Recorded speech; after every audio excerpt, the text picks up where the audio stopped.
Mpendwa mtazamaji wa Keke TV, unajua leo nina furaha, nina shangwe kwa sababu niko katika maeneo fikika kabisa. Maana katika eneo hili kuna shughuli yangu inaendelea. Niliye naye ni kocha sasa wa timu ya wazee waliochukua mbuzi. Nilisema tangu juzi kwamba tutakuwa na mwendelezo wa matukio. Kocha, habari yako? Salama. Naomba majina yako matatu tuongee kidogo kwa ufupi. Kwa jina naitwa George aka Tabonwa. Anaitwa George aka Tabonwa.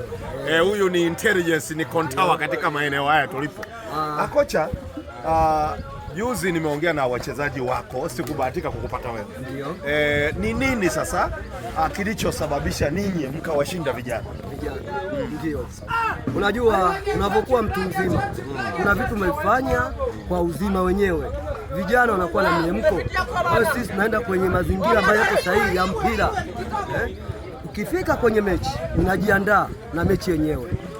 Naweka wachezaji wako, nawaambia jamani, nyie ni watu wazima, tunadhahirishwa na watoto hao wakitufunga. Kwa hiyo twende kwenye mfumo ya mpira.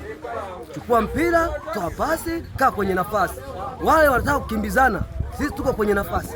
Kwa hiyo watoto wakawa wamekata upepo. Kwa hiyo kocha, ulitumia formation ya pata mpira twende kwao, achia twende kwao. Twende kwao. Rudi kwenye nafasi. Hiyo formation ulijifunzia wapi kocha? Mimi katika maisha yangu ya mpira nimepata bahati ya kukaa kwenye vilabu vingi sana. Sawa, kimoja wapo tutajie kimoja wapo. Nianzia Dodoma Jiji.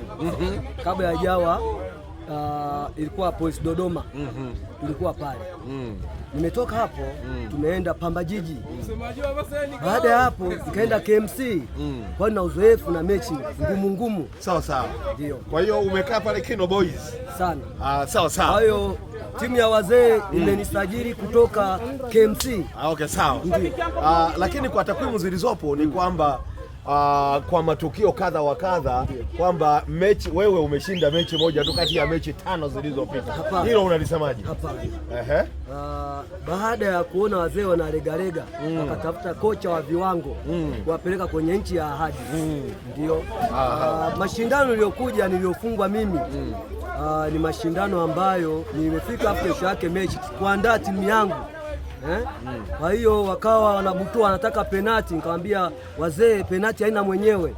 Sisi ikija shindano lolote, mashindano yote yawe ya mbuzi yawe ya kuku, tunamaliza dakika 90. Ndio kitu kilichokuja kutokea.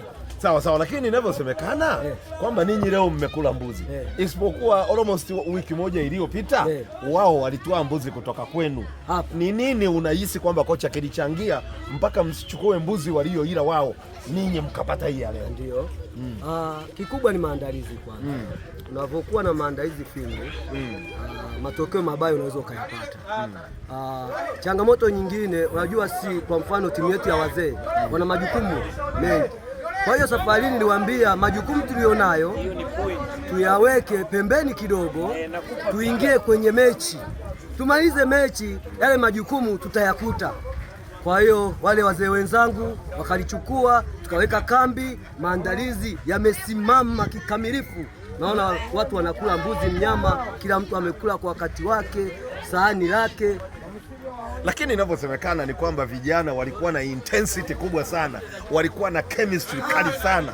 Sasa ni nini sasa, ni technique ipi kocha ulioitumia mpaka kupelekea kuwashinda timu hiyo? Wao lazima wawe hivyo kwa sababu hawana majukumu mengine, wao ni kucheza mpira. Wakitoka pale kwenye mechi watakuja wale kwa wazee tena tushaandaa. Kwa hiyo sisi tulifanya jitihada za kukaa kwenye nafasi. Nishakwambia swali lako la mwanzo, nilikaa kwenye nafasi. Sawa. Sikutaka kukimbizana nao. Kama ni namba 8, hakikisha namba 8 yako isiwe na matatizo. Wewe chukua mpira, toa kwenye nafasi. Watoto wakapotea. Sawa. Kocha, ni nini unachowaambia sasa wapendwa watazamaji wa Keke TV? Unajua hapa tunaongea, maana yake unaongea na Keke TV, unaongea na CEO wa Keke TV. Kwa hiyo ni nini unachowaambia sasa wapendwa watazamaji wa Keke TV, alikadhalika na wapendwa watazamaji wa eneo hili tuliloko? Kwa eneo letu la Nkilizia hususan tuna mashindano mengi.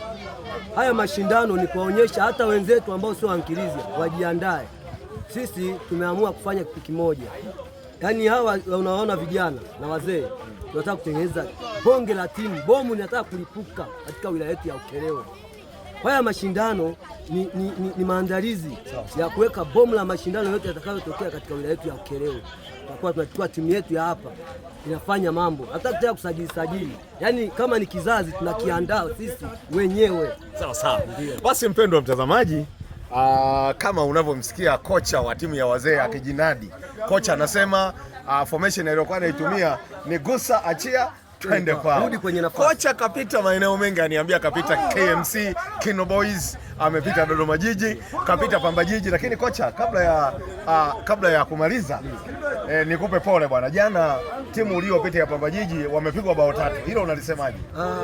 Kwa mpira maisha ya mpira yalivyo ni kawaida. Ukawaida ni upi? Kwa sababu yani ukishaenda kwenye mechi yoyote ile matamanio ni kushinda. Sawa. Unapokuwa umepoteza mechi, ukishapoteza tayari yameshakuwa matokeo mabaya, ndio uhalisia wa mpira.